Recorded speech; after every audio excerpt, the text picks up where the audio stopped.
Hello, Jonathan. Thanks for joining me. I've met your two partners, but until today had not met you face to face. So thanks for taking the time to do this. Yeah, absolutely. Pleasure to finally meet you in something other than a virtual conference call. So, well, yes, that's just it. I met Will and Ryan pre-COVID and met you during COVID. So it was only a Zoom, but we're both fully vaccinated at this point. So it's great to be back in the studio. Yeah, thanks for having me today. Looking forward to it. Great. So can you tell the listeners what Rent Ready is? Full disclosure, folks, Defiance invested in Rent Ready, and which is part of the reason that Jonathan was willing to come participate with us. And we're very grateful for that. So happy to share the Rent Ready story. Rent Ready is really focused on one problem, which is helping solve the apartment make-ready process for apartment communities really across the country. And if you're from the multifamily industry, that statement really resonates. If you're not, I think it requires a little bit of explanation. So apartment communities, when a resident moves out, before a new resident moves in, are usually given a 3 to 5 day timeline to get that unit ready for that new resident. And they do that by really engaging in a sequence of services provided by vendors. So the apartment's got to be professionally repainted, deep cleaned, carpet cleaned. And the way that they approach that problem is they usually designate one person as a responsible party on site, like a property manager, maintenance manager, and they go out into their local marketplace and they build relationships themselves with individual vendors, kind of think smaller mom and pops like a Bob's Painting, where Bob and his brother buy a paint truck, service one or two communities. And so every time a unit actually turns over, they have to go through the process of scheduling and managing the logistics of the sequence of those services with each one of those service providers. And while that may not seem like a huge problem if you think about that just when one apartment turns over, the reality is this is a mission critical problem for them because on average, apartment communities are going to turn over 50 to 55% of their units on an annual basis, which, wow. Yeah, astounding number. So you take just an average size apartment community, call it 200, 250 units, that's over 100 plus turns every single year, getting close to 10 a month. And each time you've got to vet, source, schedule, and validate the quality of, again, 3 to 5 different vendors. Starts to add up really quickly. We've found that apartment managers are spending anywhere from 4 to 8 hours just managing this as a process, not doing the work, just managing it as a process. Wow.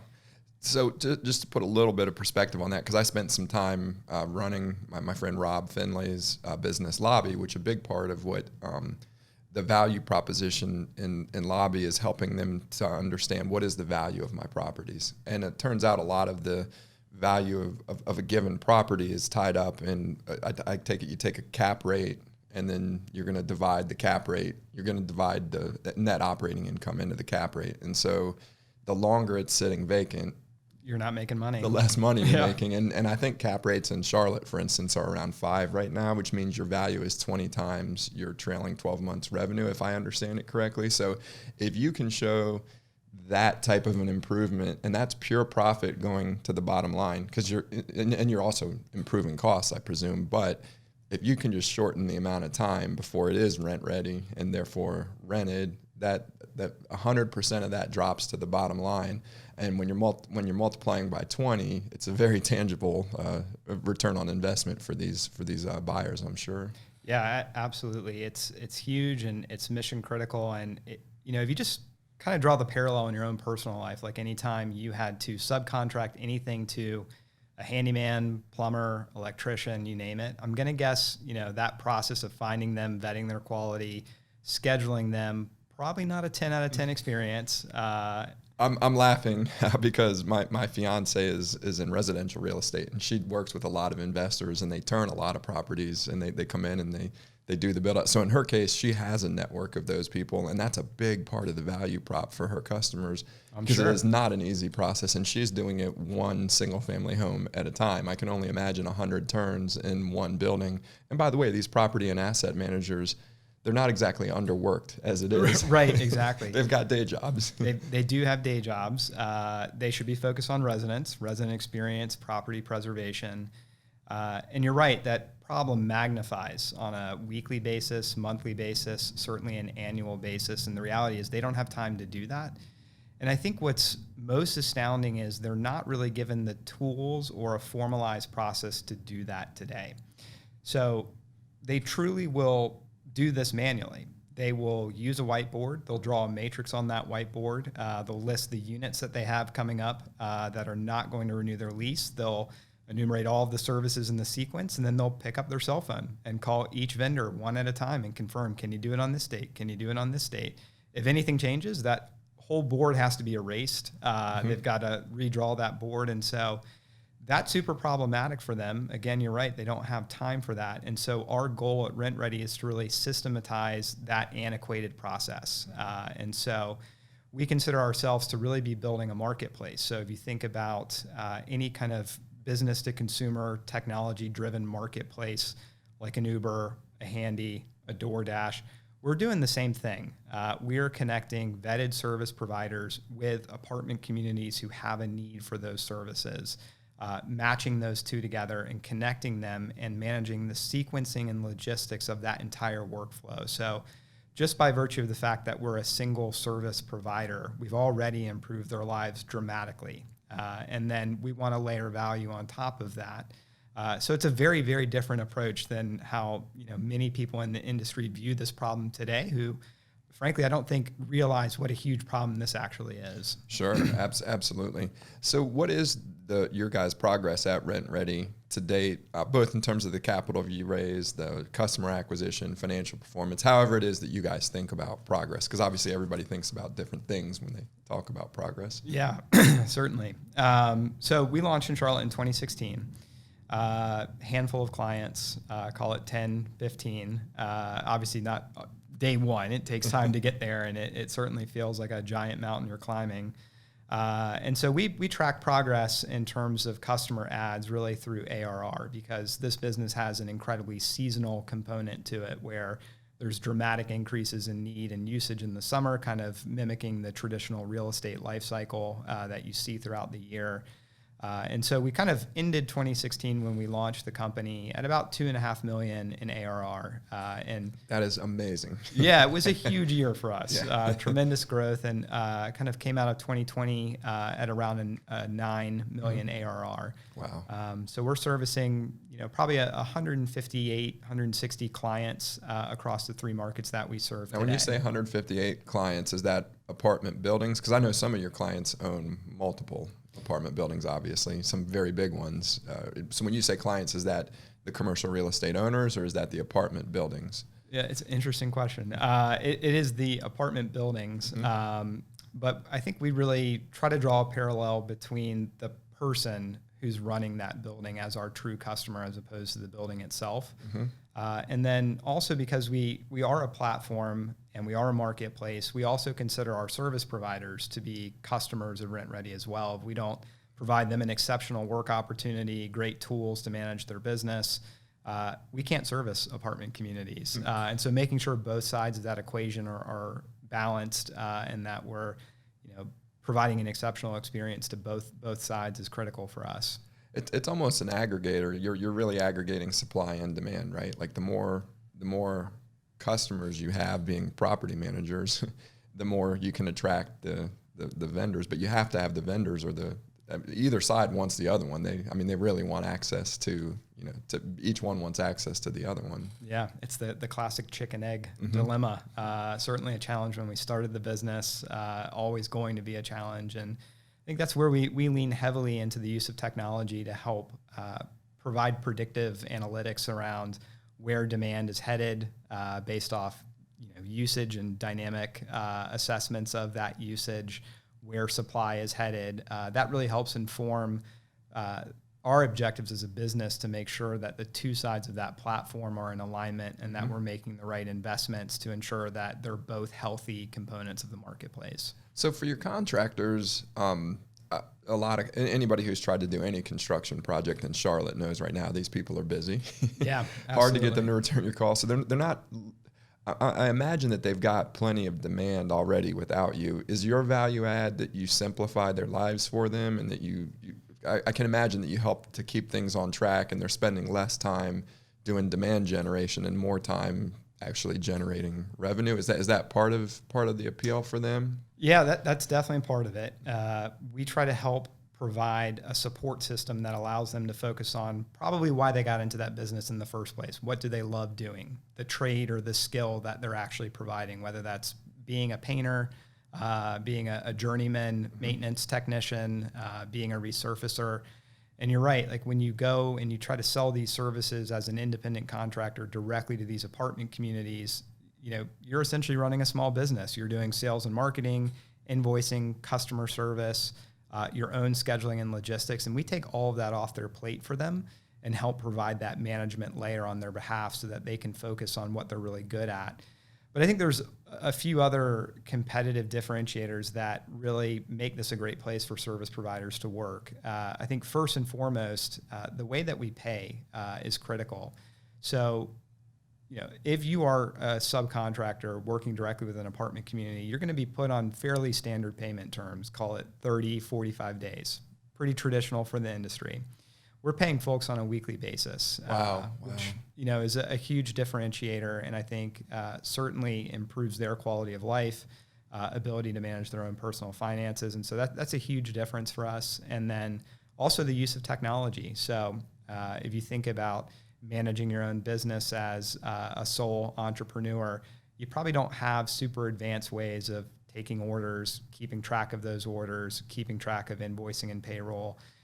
And even if you're not an independent contractor, let's say you work for a smaller regional, maid company, painting company, not having to go into the office every day to get a paper printout of your jobs and then have to return to the office at the end of the day to hand that in, like comparatively to a mobile app with a push notification with your job scheduled out so you can see your schedule, see what you're getting paid. It's a wholly different experience for them. So do you guys ever think of yourself as a fintech company? Because it occurs to me, if you're remitting payments on a weekly basis, you're processing a lot of payments and you're moving money around. Do you think of yourselves as a fintech or more prop tech or? Probably neither. Okay. It's interesting. I think, we consider ourselves to be a technology company. Okay. I think first and foremost, largely because we're focused on building a marketplace. And a similar question, like, would you consider Uber to be a transportation company or a technology company? Yeah. Like, probably a technology company. And we view ourselves very similarly in our approach and usage of technology as a disruptor into this industry. I think one of the interesting revelations we had, especially for me as an outsider coming into the multifamily industry, was really how unpenetrated sort of the back office functions in multifamily were in terms of use of technology. All the technology investments in multifamily were all front of office, all about resident experience, leasing portals, leasing management systems, very little investments being made on the maintenance and management side of that. But it's one of the biggest costs. It's one of the biggest costs, and it's one of the biggest problems. So it was kind of shocking to see that. And so we really feel like removing friction from this process and automating as much of this workflow as possible through the use of technology is really the differentiator that RentReady brings to the table. That's awesome. And I can speak from my experience with Lobby and selling to property managers that their technology, you would think that they'd have better technology than the contractors, but many of them are in the Stone Ages themselves. So to the extent that you can bring them technology that improves their business, I think there's a lot of low-hanging fruit there for sure. Yeah, absolutely. I think that was one of the most surprising things for me. My background is in technology. I live, breathe technology 24/7. And when you're kind of learning what product to build as you're starting a company and you're spending a lot of time with your customers and kind of identifying the different personas, I think I was just very taken aback by how okay the industry was operating in a manual-only mode. Pen and paper, yep. Cell phones, not smartphones, cell phones. Big difference there. And so I was very shocked by kind of how old school the industry was. Well, Rob Finley, when he brought me into Lobby, he said to me, he's like, look, you need to understand these buyers. He's like, they don't spend money on technology. He's like, they are the 1%. They own the Lamborghini in the parking lot, and it's paid for. But it's not because they understand data or technology. It's typically they have very good intuition, very good networks, and they know a lot about the area in which they operate. And he's like, they don't think that they need technology. He always used the example of there's an outfit down in Atlanta. I can't remember their name now, but he said they were a different kind of commercial real estate owner, that they were investing very heavily in technology and being very data driven. And he felt like, I use the term Moneyball because I think that was kind of the way what made sense to me. If you've seen the movie or read the book Moneyball, you know, the Oakland A's famously used data to upend and battle the much bigger clubs like the Chicagos and the Yankees and the Red Sox of the world. And I think that I think that's pretty instructive in this industry. Yes, your intuition and your network and your old boy network might have gotten you here, and it'll keep you here for a while, but at some point somebody's going to come along with better technology. We see it in every industry. There's no reason this industry shouldn't be different, I think. I totally agree, and I think that there is a growing appetite, particularly at the corporate level, to really think about standardizing the turn as a formal process. You think about other vendor relationships that multifamily has with lawn care or roofing or flooring installers. Those are all usually national, if not regional, relationships where they have standardized around a process. The problem with the turn is there is nobody who can standardize that process in a city, let alone a state or entire country. And that's really the opportunity that we're chasing, is to become that de facto provider on a national You're almost landscape. like the Formula One team. Sitting in the pits, like waiting for the car to come in. Boop, boop, okay, we're out. Yeah, exactly. Very, very cool. So you guys have raised a couple different rounds of capital since I've been introduced to you. Can you talk about the capital raises you've done? Don't give any proprietary details, obviously, but were there things that were the same between them? Were they different? Because you guys have raised some pretty big capital now, haven't you?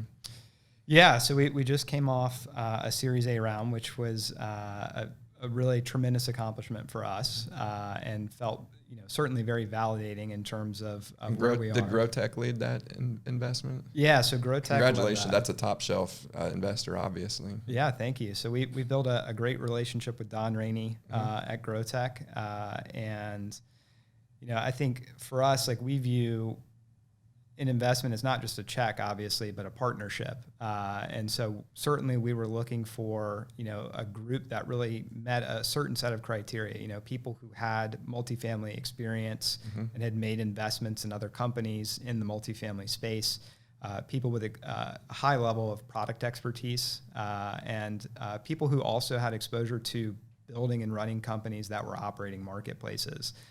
For us, GrowTech fortunately checked, all of those boxes. Well, they were the first investors in Pazer, am I right? Yeah, here in town, and that's a great example of the same kind of network, right? Like, you've got all these HVAC, all these HVAC providers or contractors, and then you've got the banks that want to lend money to them, and they're kind of playing the matchmaker between the two. So I could see maybe some similarities there. That obviously not a multifamily play, strictly speaking, although I'm sure that many of their customers operate in the multifamily space.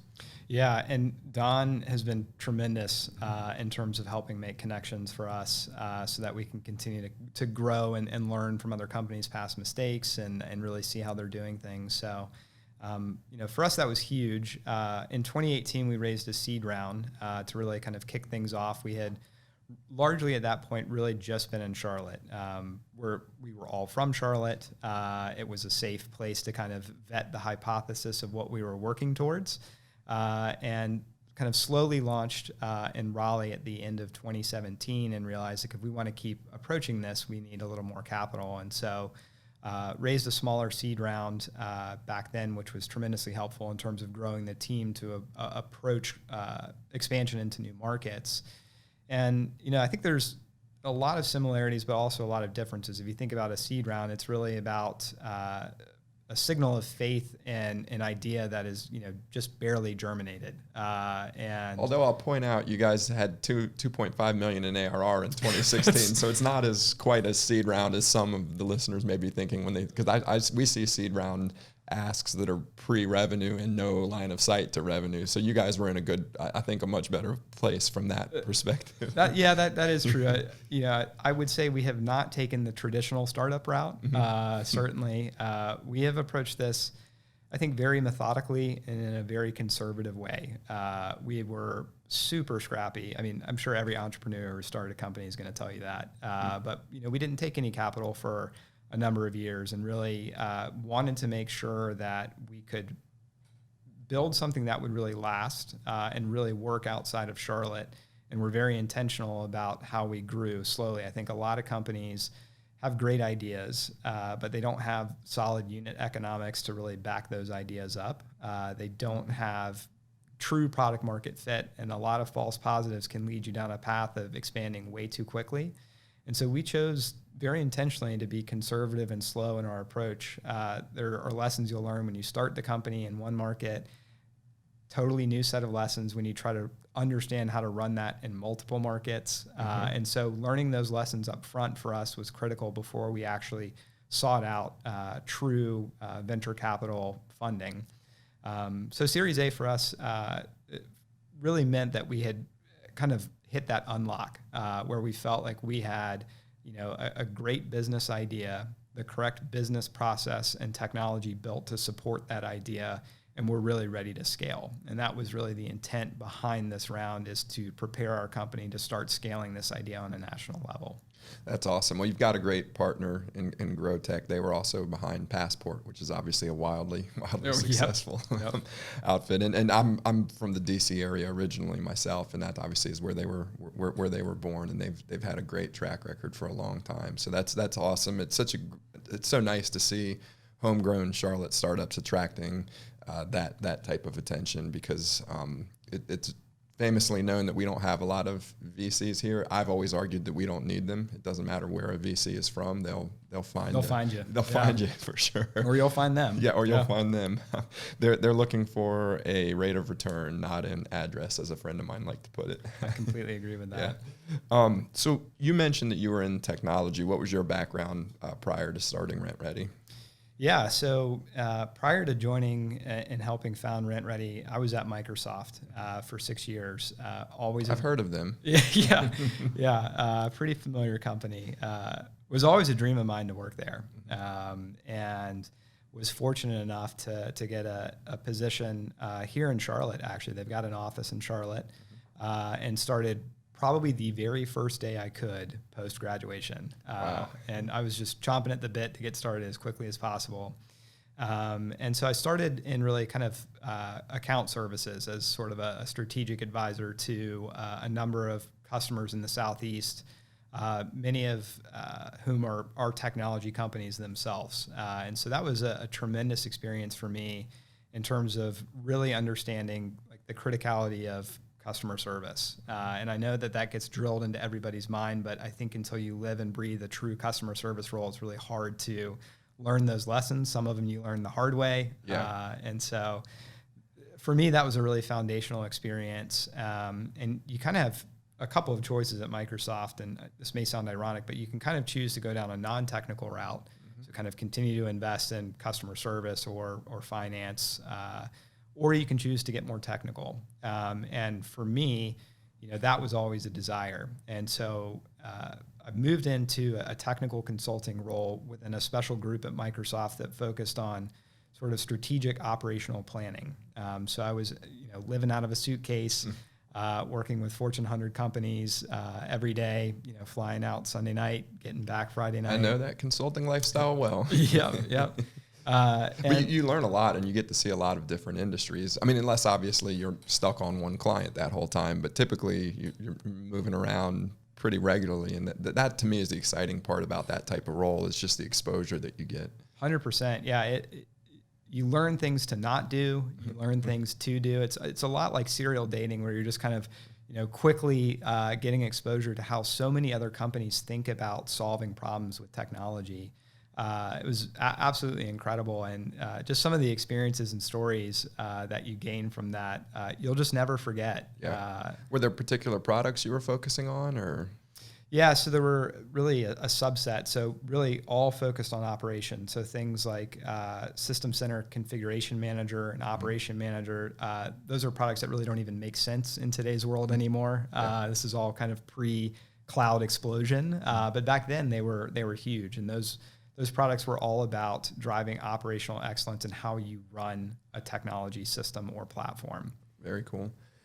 And I've mentioned you've got partners, Will and Ryan. Can you talk about their backgrounds prior to you guys going off on your own?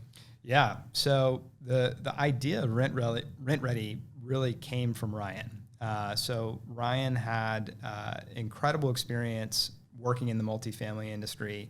Kind of took the traditional path of starting at the site level. So he truly lived and breathed this problem every single day. And that's where he really kind of came to that conclusion that this is just a really dumb way for us to be managing this process. Like, there's got to be a better way.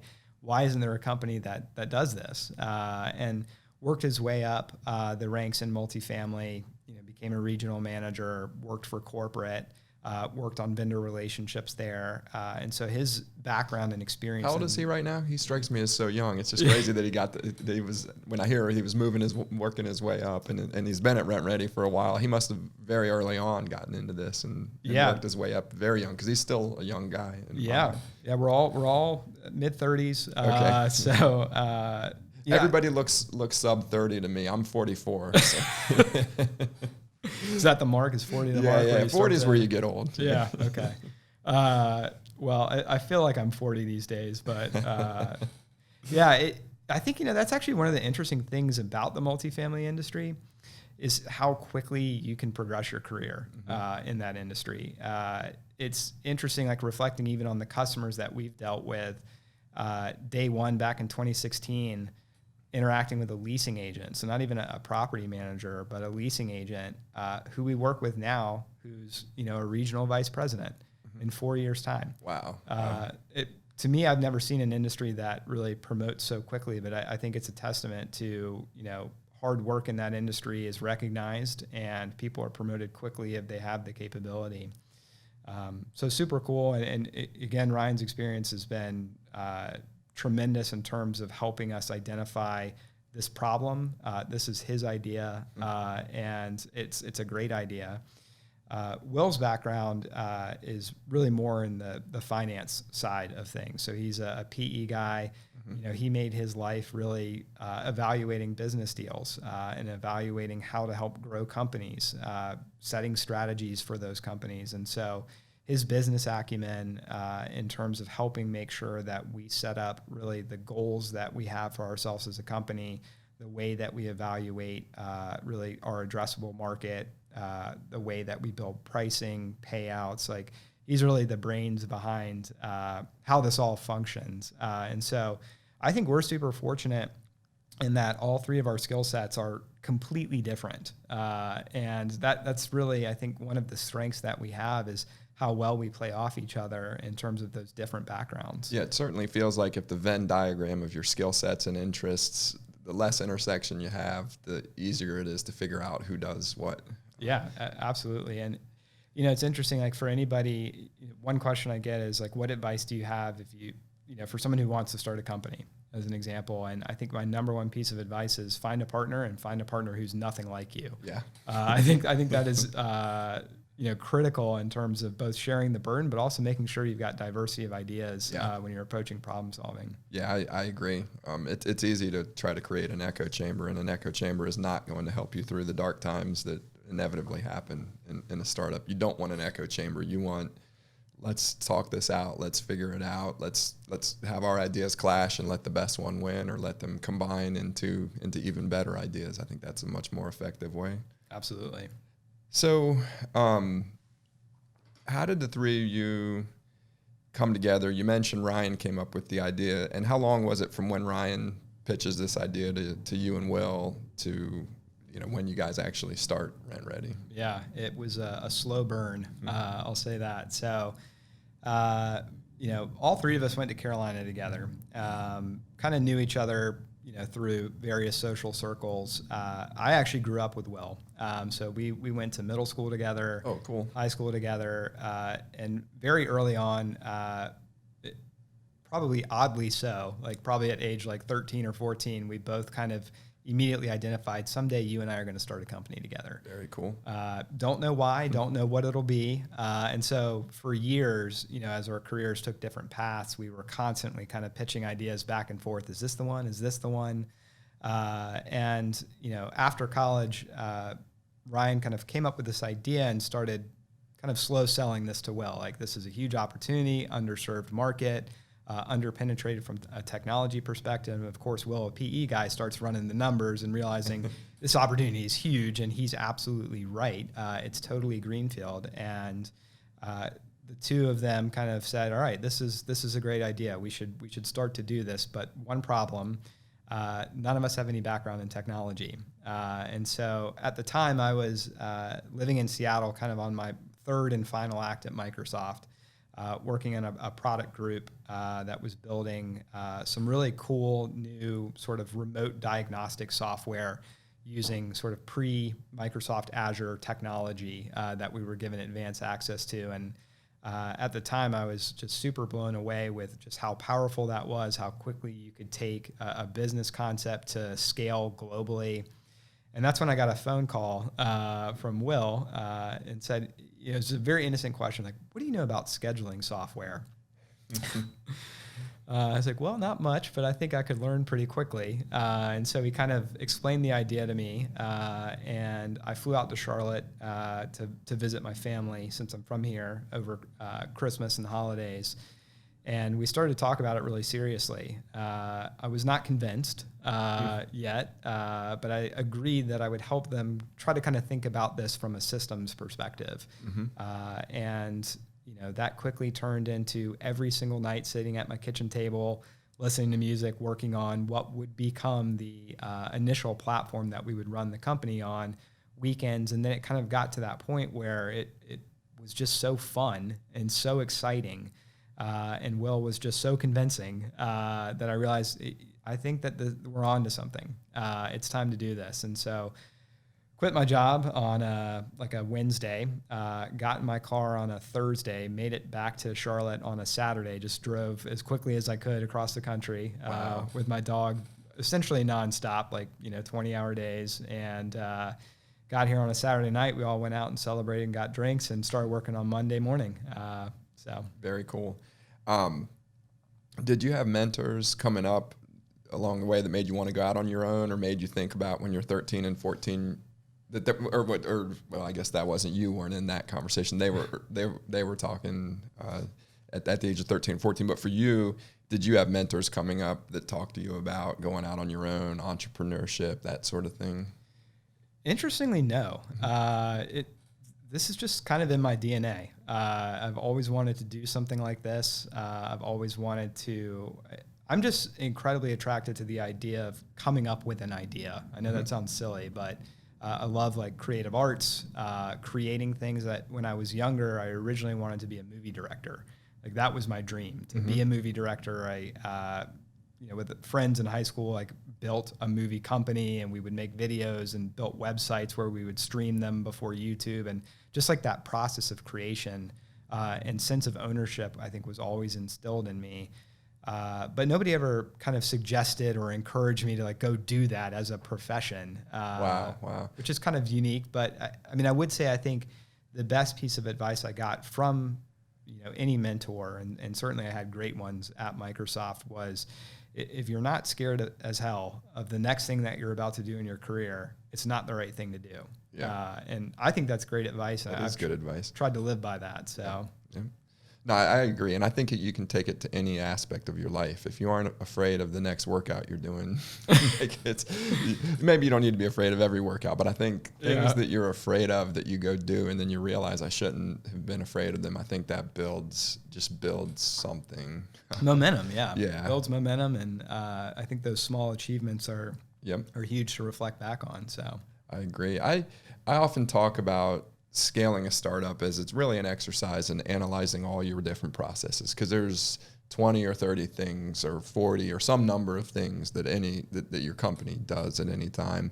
And really the process of scaling is figuring out what's the bottleneck, what's preventing me from growing this thing fast. And I always say, solve the first bottleneck, and then figure out what the next bottleneck is, because you never know the impact on all the other systems of fixing the one thing. And to me, it's just rinse and repeat.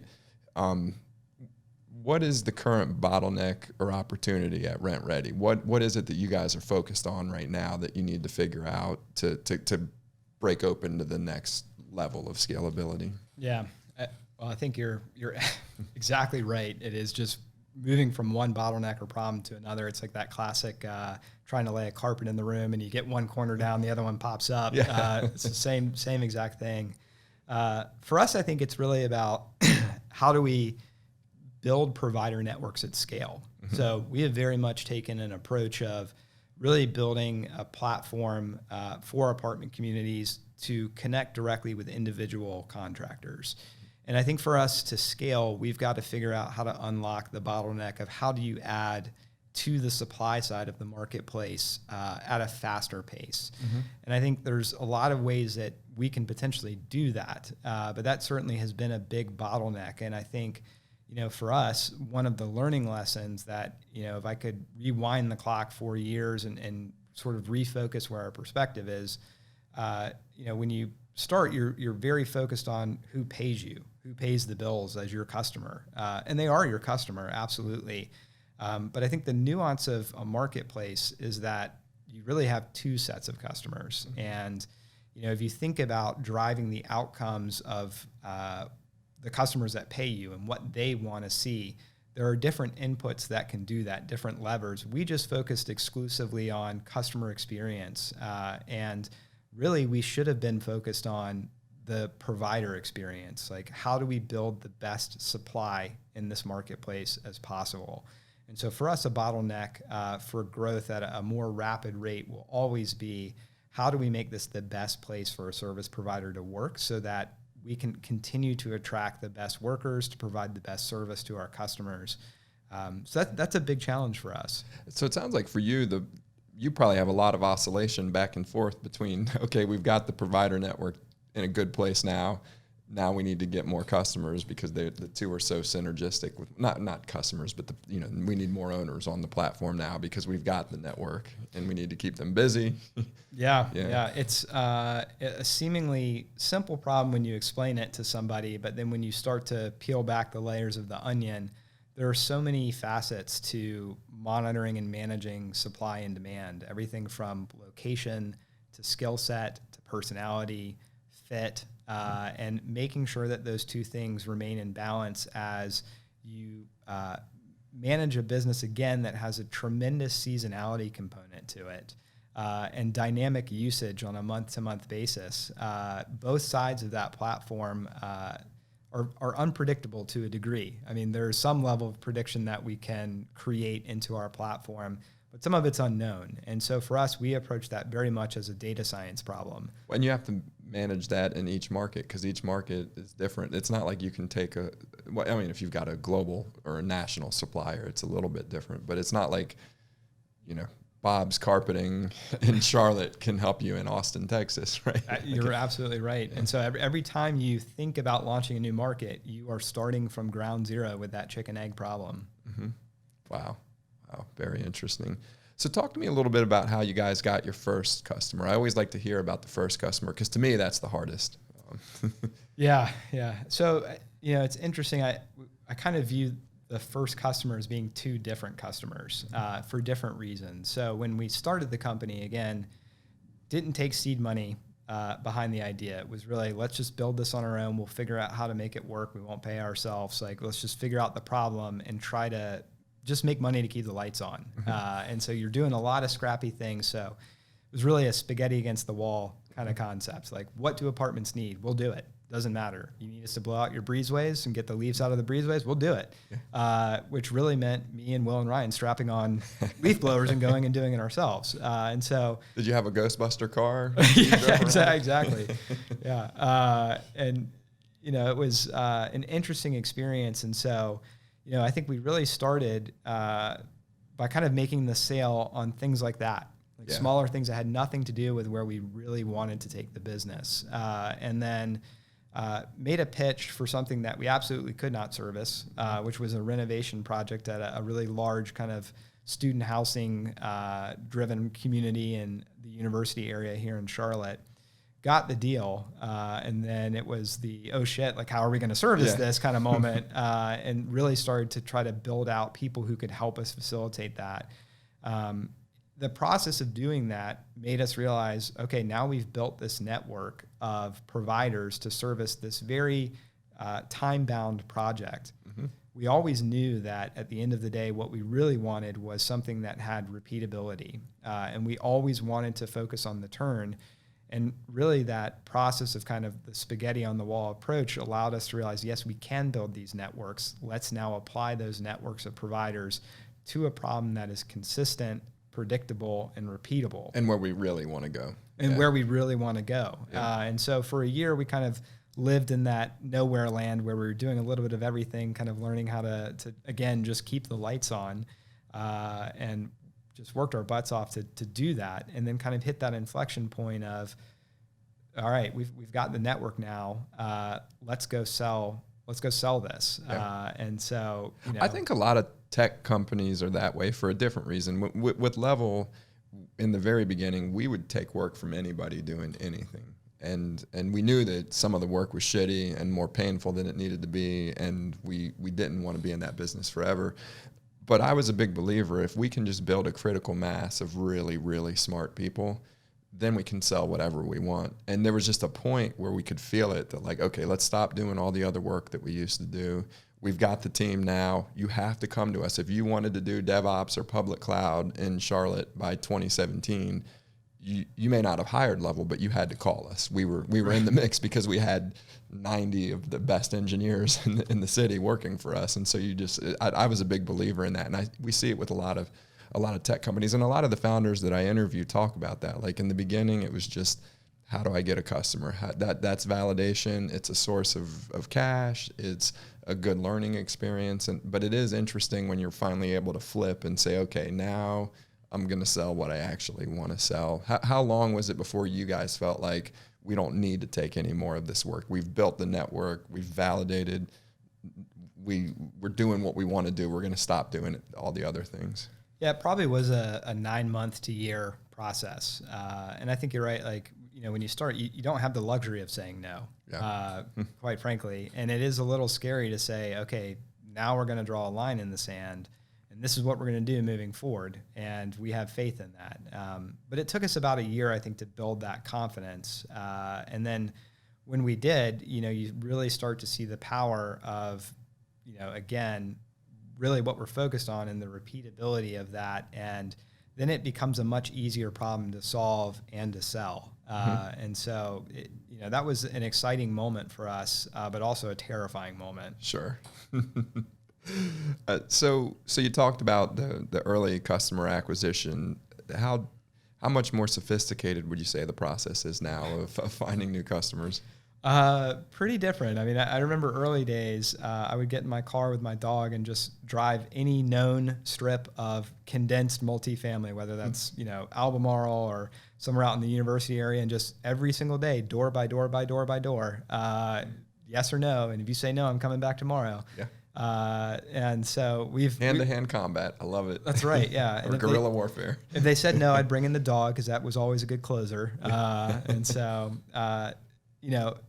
totally different now, obviously. Like, we have, an actual professional sales team that are, out there using, professionalized data sources to really go out and find leads in very concentrated ways, driving sales campaigns that are aligned with marketing campaigns that allow us to really pinpoint specific areas within a market or a geographic territory within a market, are out there qualifying leads and really running them through a full and mature sales life cycle, which is something that obviously we had no concept of when we started the company. I think if you try to build that at the beginning of the company, you're guaranteed to waste a lot of time and a lot of money. I think you are, yeah, and just pull your hair out, quite frankly. So, and that's like the interesting thing about scale is, like, at the beginning, very few of you, like, decision-making is easy, information flow is easy, and everything is in your head. And as you grow, that becomes more and more complicated, and there are need for these systems and these processes to be matured. And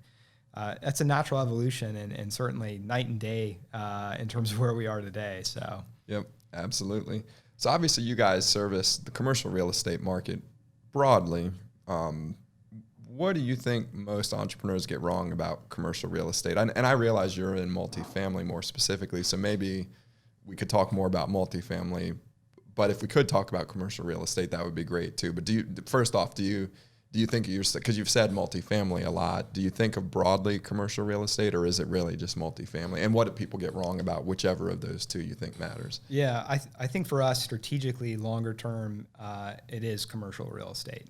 Mm-hmm. Today, it's multifamily, and for a lot of reasons, and we can chat about that. Certainly. Well, I think in offices, for one, people sign 7-year leases routinely, whereas you have a 1-year lease. So if I have faster turns, then the rent-ready process is much more amplified and important, right? Yeah, different time periods, different expectations, price points, lease cycles, predictability is totally different. Yeah. So very, very different in that respect. For us, like we are built for multifamily, but you can clearly see the parallels where we will eventually someday shift into other verticals. Well, and this is me just geeking out a little bit here with you, but do you think of like retirement and assisted communities? Do people generally think of that as part of multifamily? Because it is sort of multifamily, but it's also got some different economics and yeah, it is. I think there are two classifications in multifamily that are somewhat unique, and we've experimented in both, and they all have different characteristics that make them a challenge. But you're right, senior and assisted living facilities, and also student housing. Mm-hmm. Student housing is crazy.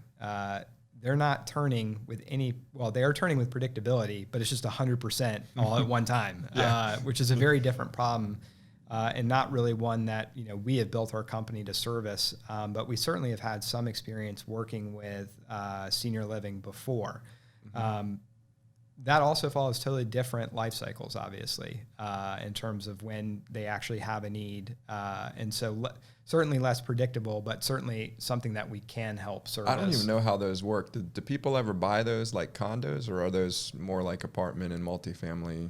More like apartment and multifamily. So they're signing a lease a year at a time for the rest of their life, essentially, or a more all-encompassing kind of service agreement that includes a lot more than just the room. But yeah. So almost more like a hotel. Yeah. That's a fair assessment. But I think regardless of the vertical, within commercial real estate, but specifically for multifamily, and I kind of touched on this earlier, I think one of the mistakes people make, and I definitely made this, and it really took Ryan kind of teaching me this lesson, but it's wrong to consider the apartment unit or the apartment community or the building as your customer. That is not your customer. Your customer is the person who is running that building. Mm-hmm. And the reason I say that is I think one really interesting thing in this industry is the rate of change in turnover. So, there are some communities that I could pull up that we've worked with from 2016 that as of today have had 10 different names for the building and probably 20 different community managers and 3 to 4 different management companies and 2 or 3 different owners. And so it's, again, wrong to consider the apartment your customer and right to consider the person running that your customer. And is that a property manager that's running it? Is it a leasing agent? What's the title of the person that's running that?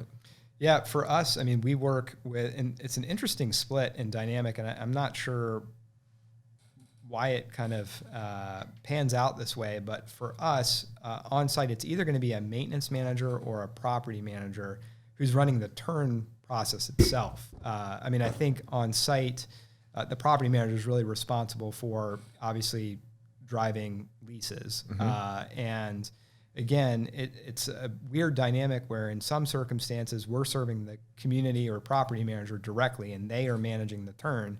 But 50% of the time we're actually working with the maintenance manager. Interesting. Which is very bizarre. How important is the asset manager to you? If it's a bigger operation, and I realize in smaller operations, the property manager may also be an asset manager, but does that role become important for you, or is it really the property manager and the the maintenance manager? Yeah, right now it really is that on-site persona. It is the property manager. It is the maintenance manager.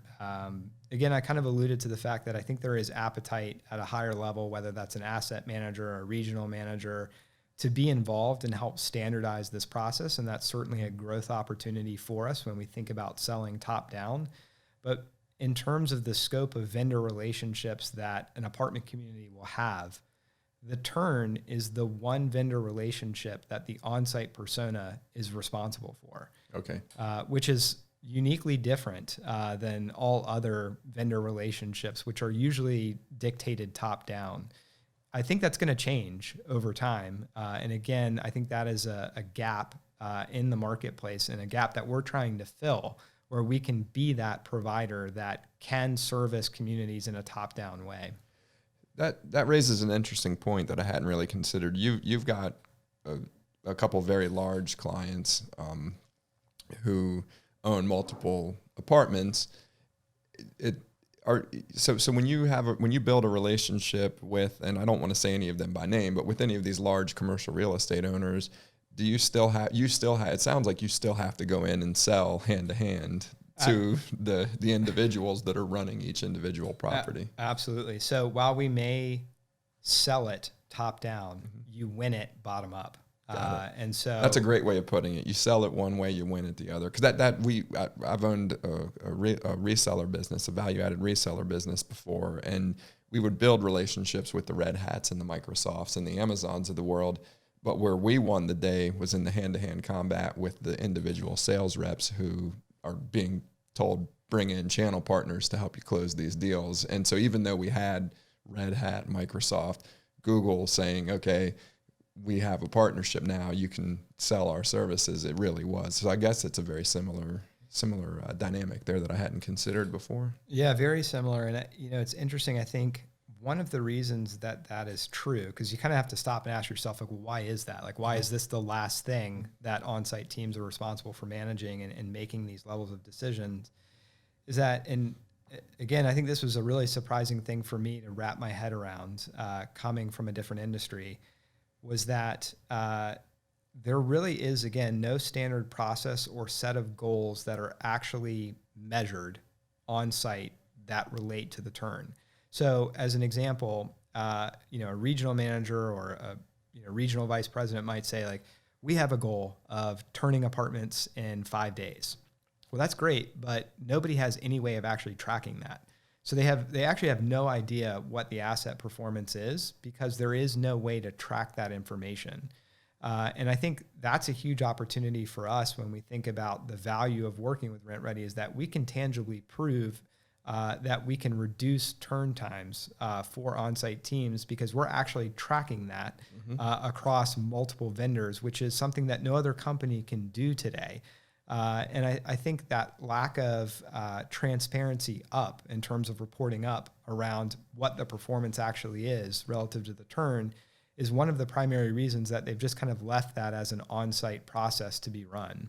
I'm curious for you guys, because we at Lobby, a big part of what one of our big challenges in any analytics company, the challenge is getting the data to begin with. And we just found that there weren't a lot of standard ways of accessing data across a portfolio.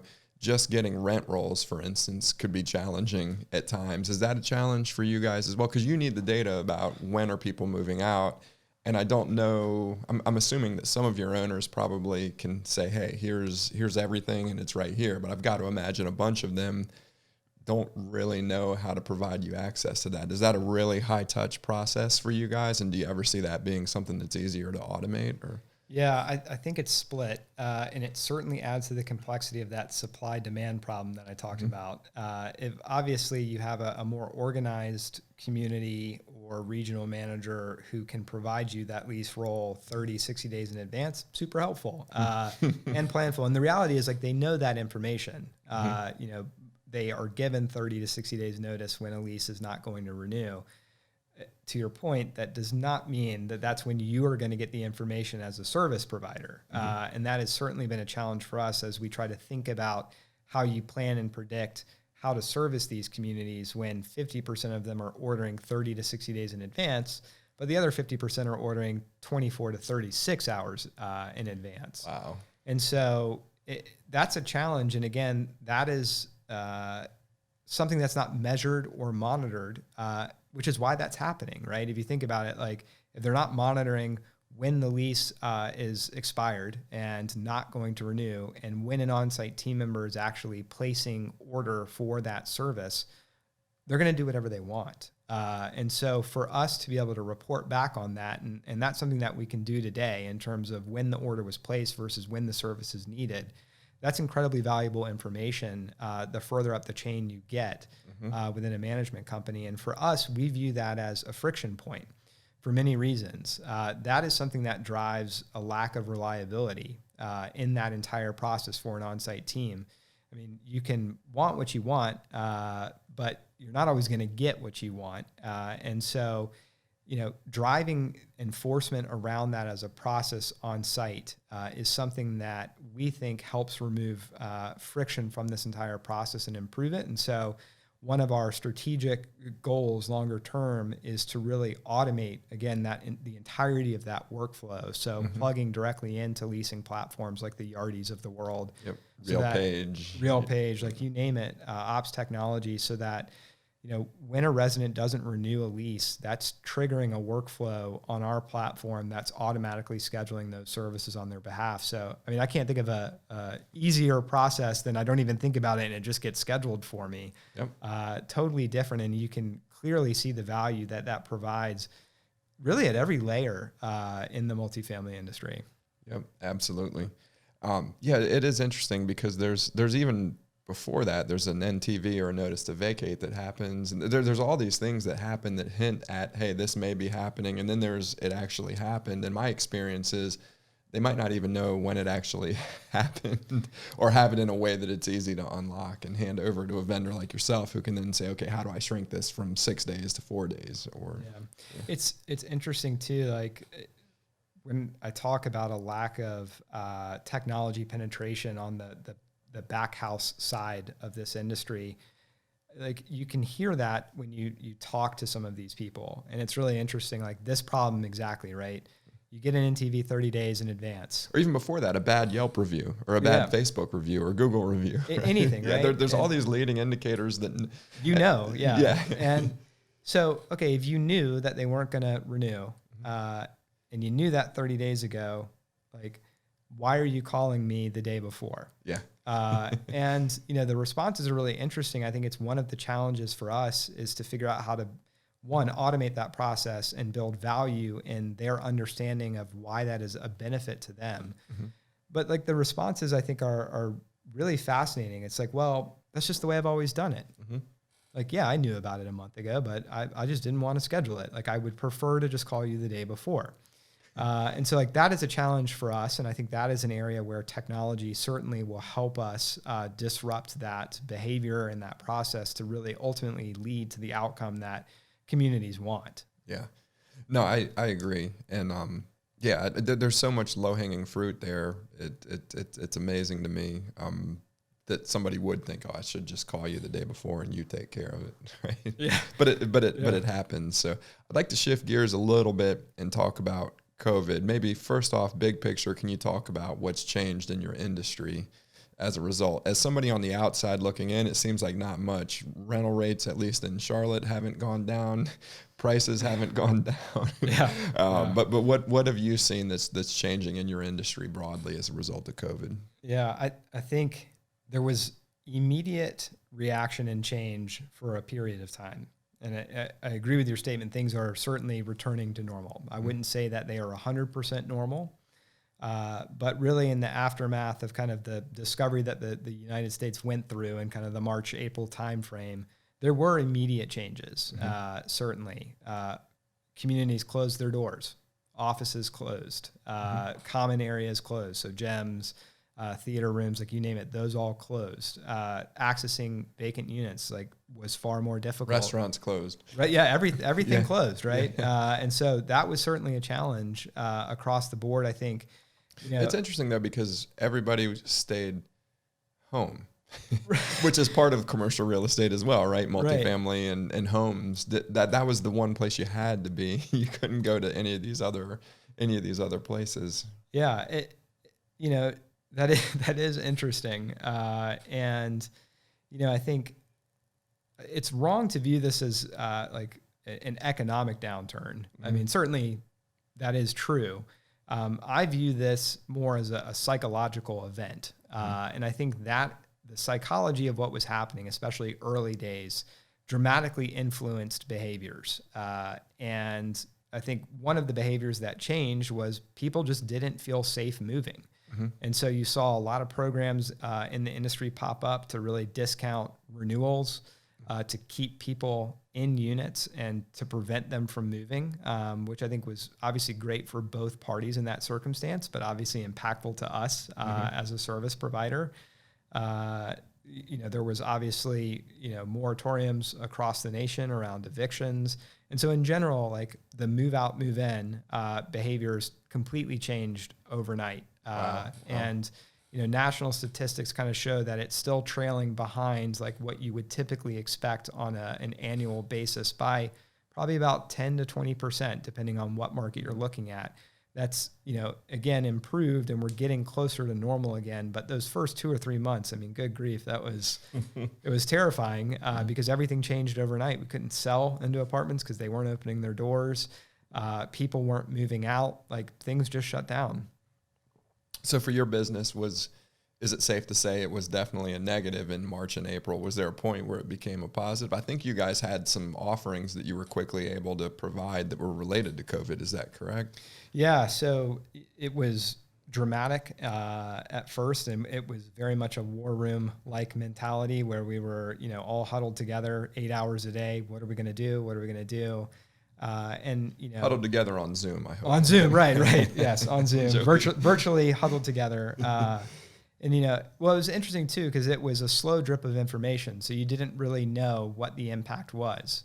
Is what we're doing fundamentally an essential service? Can we continue to operate or can we not? We were fortunate that we were deemed an essential service. And also that the nature of our work, if you actually think about it, is pretty safe. Like a provider is going into a completely empty unit to provide work just by themselves. And so we were able to kind of quickly and creatively come up with ways of how to pair with our communities to make sure that vendors got access to units in a safe way and continue to service them, and then also continue to operate as an essential vendor.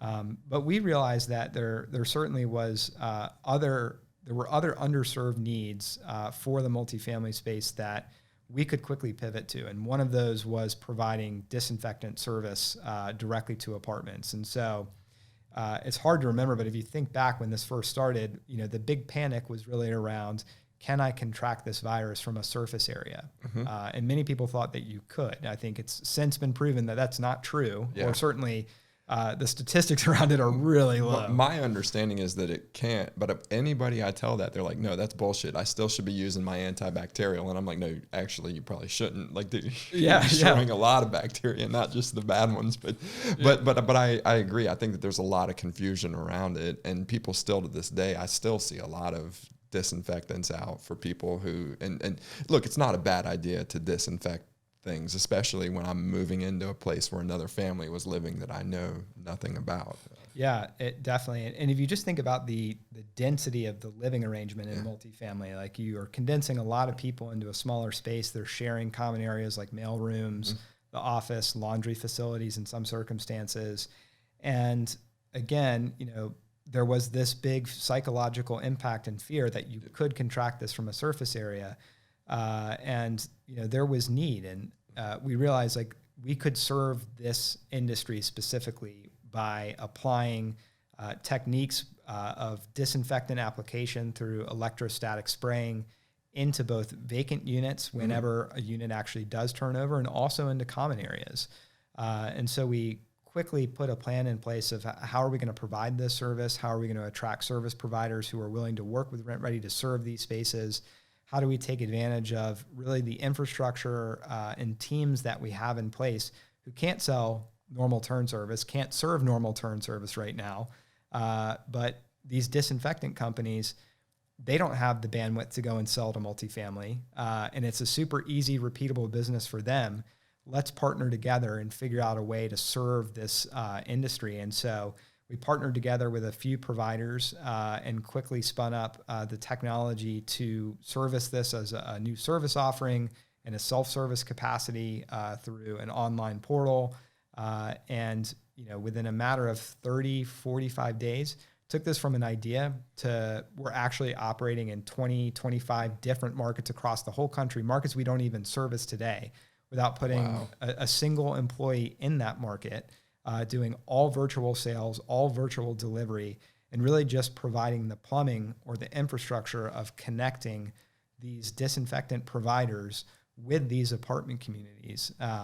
So for us, like, that was a huge light bulb moment, and the right pivot at the right time. I remember, I think that's when Will reached out to me and I connected him with Tarek, and then we ultimately decided to invest in you guys because I knew that you saw a big bump from that. Do you think, I mean, you've already hinted at it, that like, hey, it turns out that isn't maybe as directly related to COVID as we thought. It's much more of an airborne pathogen. But does this disinfectant opportunity, does it persist after COVID? I'm assuming that it does, because there are other reasons you should disinfect, not just COVID. Yeah. So we actually still provide this service today, and certainly not at the same numbers or volumes that we did previously. But I think, it has unlocked an awareness in people around concepts of cleanliness and community health and welfare. And so we will continue to provide this service as long as people are willing to use us for it. But certainly have seen a large decline in that due to, one, the science behind it, but also I think the psychology of just being pent up and people saying, okay, enough's enough. Like, it's time to start to open back up. And now that there are, viable health solutions in place, certainly a very different environment we're living in today. So I'm interested. One of my favorite younger companies besides you guys is New Fabrics. I don't know if you're familiar with them. A guy named Jordan Schindler from University of Washington, in maybe not Seattle, but in Washington State, had created this technology for infusing things into fabric, and then that they then get dispensed into the human body. And so the first thing he created was an anti-acne medication in a pillowcase, and it would, for 6 months, it would put anti-acne medication onto his face. It was just solving a problem that he had. He was too lazy to use it, in his own telling. Brilliant. And then he got into doing CBD oil and vitamin C, and then he got into doing ankle wraps that have pain-relieving gels in them, and it can dispense it.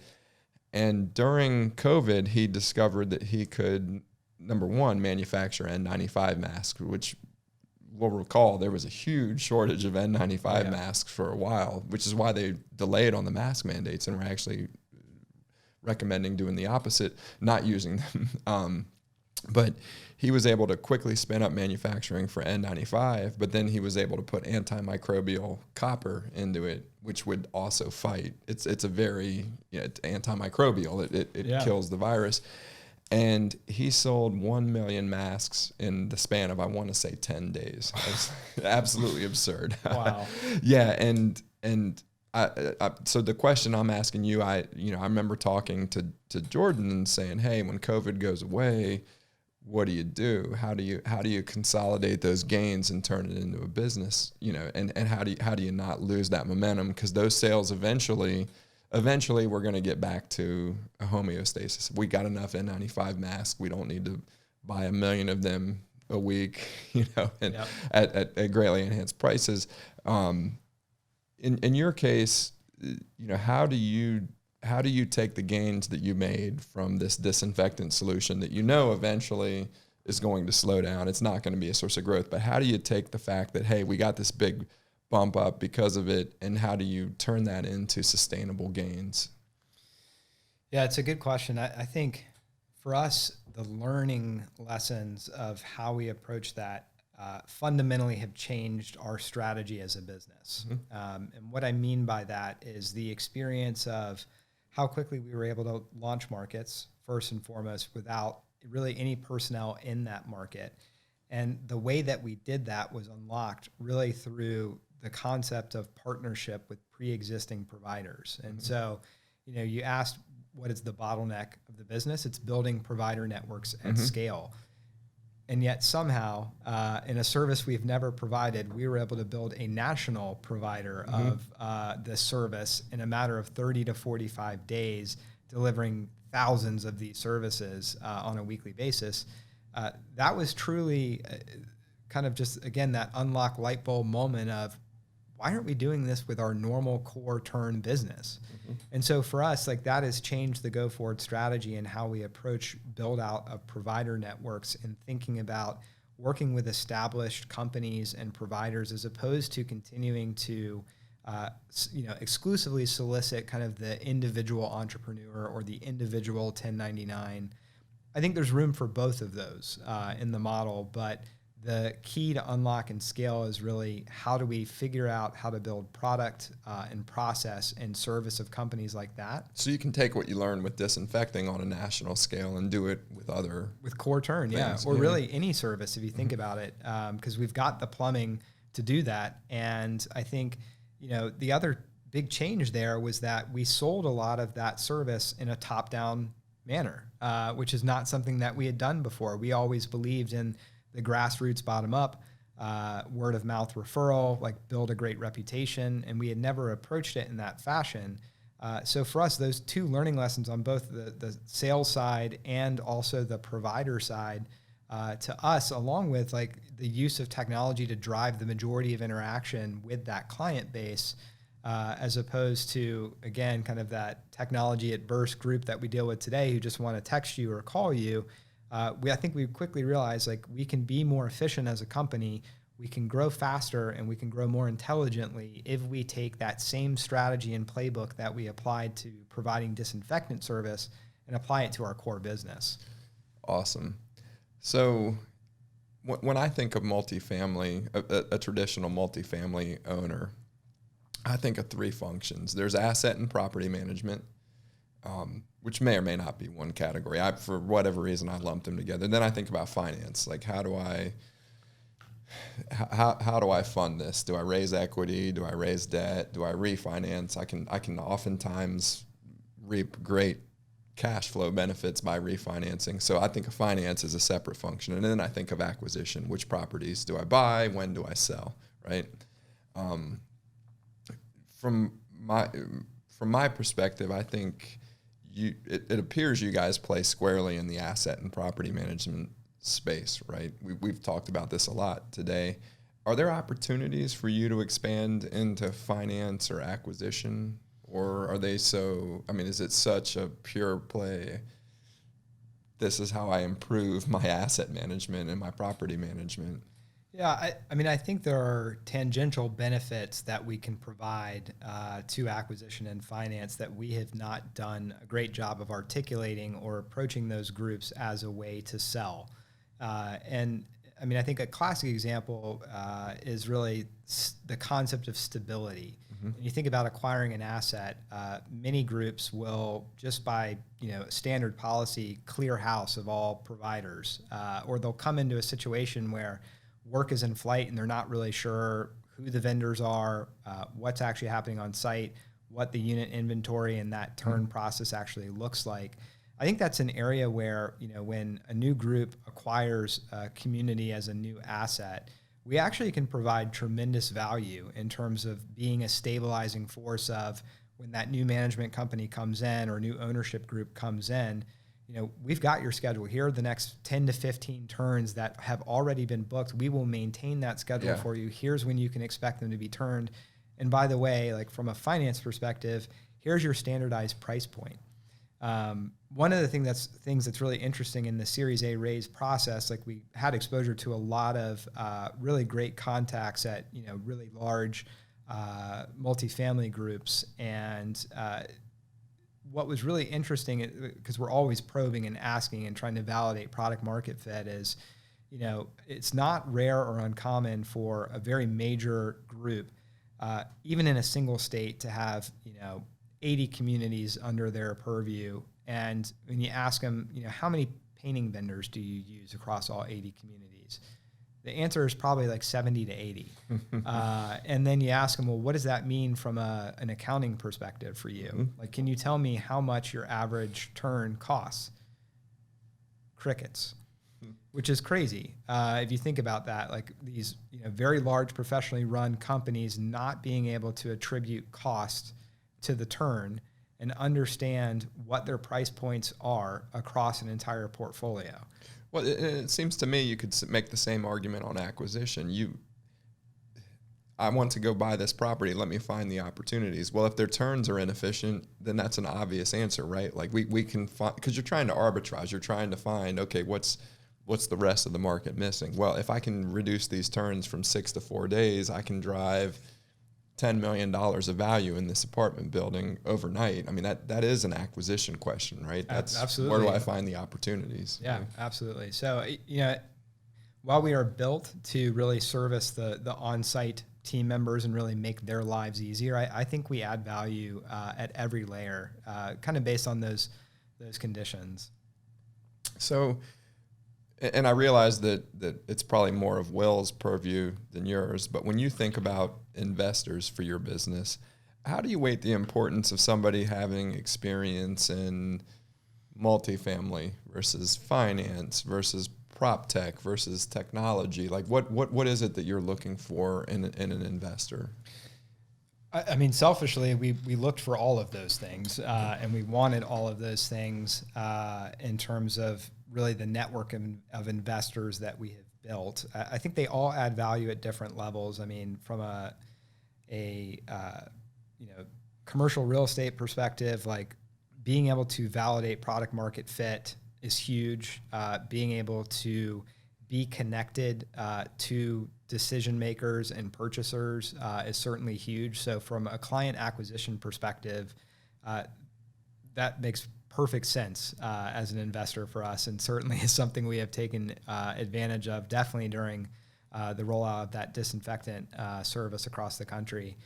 And, from a technology or prop tech perspective, I think, from a prop tech perspective, there are companies that have great experience really doing strategically things that we want to do in the future. Companies that have experience working with some of these, more major real estate focused software groups like the Real Pages and Yardies of the world, who have built these types of integrations before, know how to access this data.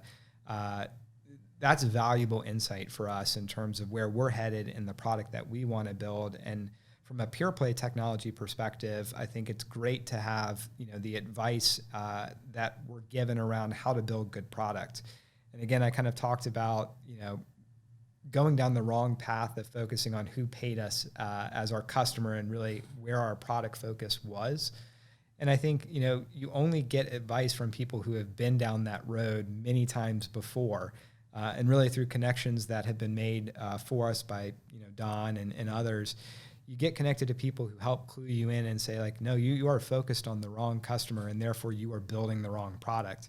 And so I think there's value in all. I'm not sure I would weight one really more than the other than really trying to, take an honest look at our own skill sets and really fill in the gaps that we have, or at least augment, where we are today. Yeah, it's a tough thing when you look at raising money, because you have to look at everything. And in some cases, I'm watching the WeWork special. Have you seen that? The WeWork documentary on that? Aware of it. Hulu.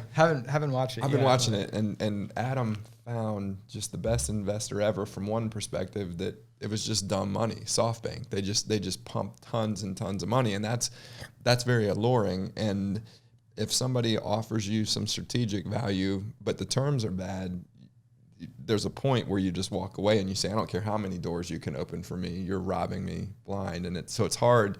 I think you always have to balance those things. I do think that at different times in your development as a company, you probably weigh those things differently as well. Yeah, I think so. I mean, earlier days, I think that, well, I guess we are early days in the grand scheme of things. $9 million in revenue isn't that early, but it is early. Yeah.